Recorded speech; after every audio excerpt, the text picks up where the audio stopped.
அண்மை செய்தியை பார்த்து வருகிறோம். திருப்பரங்குன்றம் வழக்கில் நியாயமான தீர்ப்பு வழங்கிய நீதிபதி ஜி.ஆர். சுவாமிநாதனுக்கு எதிராக தகுதி நீக்க நோட்டீஸா என்று அண்ணாமலை கேள்வி எழுப்பியிருக்கிறார். திருப்பரங்குன்றம் வழக்கில் நியாயமான தீர்ப்பு வழங்கிய நீதிபதி ஜி.ஆர். சுவாமிநாதனுக்கு எதிராக தகுதி நீக்க நோட்டீஸா என்று அண்ணாமலை கேள்வி எழுப்பியிருக்கிறார்.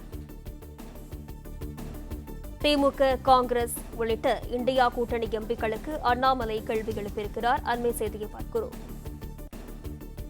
விவரங்களுடன் செய்தியாளர் ராஜகுமரன் இணைப்பில் இருக்கிறார். வணக்கம் ராஜகுமரன், இது குறித்தான தகவல்கள் என்ன பதிவு செய்யலாம்?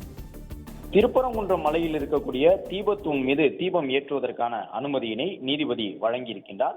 இந்த நிலையில் நீதிபதிக்கு எதிராக இந்தியா கூட்டணி கட்சிகள் சார்பில் தற்பொழுது இந்த மக்களவை, மாநிலங்களவையிலே நீதிபதி மீது நடவடிக்கை எடுப்பதற்கான ஒரு நோட்டீஸை வழங்கியிருக்கின்றார்கள். அந்த அடிப்படையில் ஜி.ஆர். சுவாமிநாதன் தொடர்பாக வழங்கியிருக்கக்கூடிய இந்தியா கூட்டணி கட்சிகளின் நோட்டீஸுக்கு அண்ணாமலை எதிர்ப்பு தெரிவித்திருக்கின்றார்.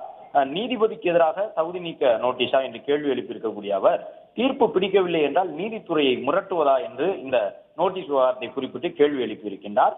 சிறுபான்மையினரை தாஜா செய்வதற்கான முயற்சியா இது என்றும் அண்ணாமலை கேள்வி எழுப்பியிருக்கின்றார். திருப்பரங்குன்றம் வழக்கிலே நியாயமான தீர்ப்பு வழங்கிய நீதிபதி ஜி.ஆர். சுவாமிநாதனுக்கு எதிராக தகுதி நீக்க நோட்டீஸ் வழங்கப்பட்டிருக்கின்றது. திமுக, காங்கிரஸ், சமாஜ்வாதி உள்ளிட்ட இந்தியா கூட்டணி கட்சிகளுடைய நாடாளுமன்ற உறுப்பினர்கள் கையெழுத்திட்டு அந்த தகுதி நீக்க நோட்டீஸை நாடாளுமன்றத்திற்கு வழங்கியிருக்கக்கூடிய நிலையில் தான் அண்ணாமலை இந்த கேள்வியினை எழுப்பியிருக்கின்றார்.